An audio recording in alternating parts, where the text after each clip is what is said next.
बिस्मिल्लाहिर्रहमानिर्रहीम।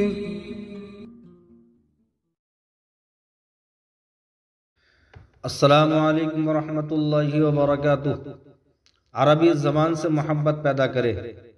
बच्चे को अरबी ज़बान सिखाना, अरबी ज़बान से हमें इसलिए मोहब्बत करनी चाहिए कि कुरान मजीद अरबी ज़बान में नाजिल हुआ। नबी सल्लल्लाहु अलैहि वसल्लम की ज़बान अरबी थी और जन्नत में भी अरबी ज़बान होगी। इसलिए हम मुसलमानों को अरबी ज़बान से मोहब्बत होनी चाहिए। हर मर्द और हर औरत को अरबी ज़बान सीखनी चाहिए, मोहब्बत की बिना पर सीखनी चाहिए ताकि ज़बान आ जाए और इसके बाद हमें कुरान समझ में आ जाए।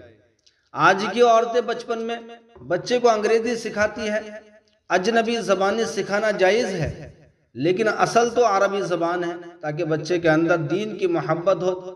किसी ने क्या खूब शेर कहा है, सुना है वहां होगी बोली अरब की, सुना है वहां होगी बोली अरब की, मगर हमने सीखी है इंग्लिश गजब की।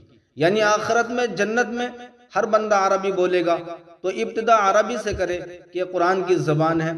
फिर बच्चा जब बड़ा होता है तो वो चाहे तो 50 ज़बानें सीखे, अब उसके लिए जायज़ है और अहम है। जितनी ज़बानें सीखे इतना ही ज़्यादा बेहतर है। आजकल तो राबते के लिए हर ज़बान आनी चाहिए। अस्सलामु अलैकुम वरहमतुल्लाहि